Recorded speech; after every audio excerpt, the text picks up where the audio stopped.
ही बघा, ही आहे खाडीतली कोलंबी. ही दिसायला अशी बारीक आहे, ही मस्त साफ करून घेतली, खायला एकदम टेस्टी असते. तर ही ताजी आहे ना खाडीतली, ही छान लागते. याच्यात आपण आंबा घालणार आहोत. त्याच्यात कांदा लसूण टाकून घेऊया आणि मिरचीचे 2 तुकडे. हे आपण असं मिक्स करून घेऊ, मस्त परतून घेऊया. आता हा कांदा थोडासा शिजलेला आहे. आता ह्याच्यात आपण कोलंबी टाकूया. ह्याच्यात टाकलेला मसाला, हळद, मीठ आपल्याकडे असतील ते मसाले वापरू शकतो आपण. यात काही मसाले वापरले तरी पण ही कोलंबी छान होते. कोणतेही मसाले वापरा तुम्ही, तुमच्या घरात जे अवेलेबल असतील ते. तर ह्याच्यात नंतर थोडेसे कोलंबीला उकळ आल्यानंतर आपण ह्याच्यात बटाटा घालणार आहोत. त्याच्यानंतर बटाटा शिजल्यानंतर आपण आंबा टाकणार आहोत.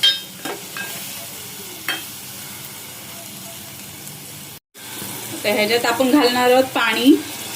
आपल्याला जसा रस्सा पाहिजे तसं आपण पाणी टाकू शकतो. आपल्याला जर आटून पाहिजे असेल तर आपण पाणी थोडंसं कमी टाकायचं.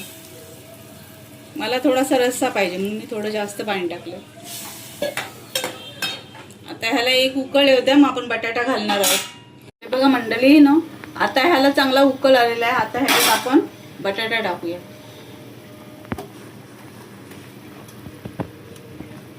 बटाटा आणि कोलंबी चांगली शिजल्यानंतर आपण त्याच्यात नंतर आंबा घालूया. हे बघा, आता ह्याला कालवणाला चांगला उकळ आलाय. आता ह्याच्यात आपण घालूया थोडासा चिंचेचा गोळ. कारण चिंचेचा कोल थोडासा घालायचा आहे, कारण आपल्याला आंबा पण टाकायचा आहे. चिंच पण आंबट असते आणि आंबा पण आंबट असतो. कालवण एकदम आंबट व्हायला नको म्हणून चिंचेचा कोल थोडासाच घालायचा आहे, जास्त नाही घालायचा. आणि झाकण, कारण बटाटा शिजायला हवा. हे बघा, आता आपला बटाटा जवळजवळ शिजलेला आहे. बटाटा शिजलेला आहे आपला. आता त्यात आपण आंबा घालूया.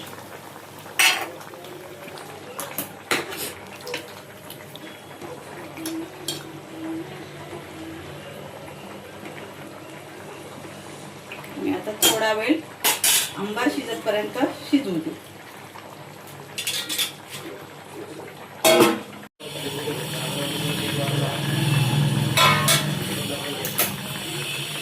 हे बघा, आता कालवण आता मस्त झालंय आपलं, शिजलंय.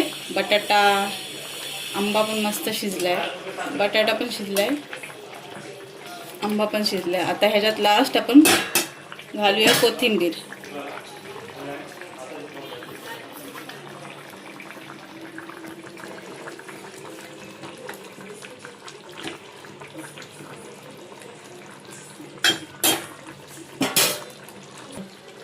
आता आपली कोलंबी रेडी आहे. ह्याच्यात तुम्ही वाटण टाकलं तरी पण चालतं, बिना वाटणाची पण ही मस्त होते. आणि गाईज, आपला व्हिडिओ आवडला असेल तर नक्की लाईक करा.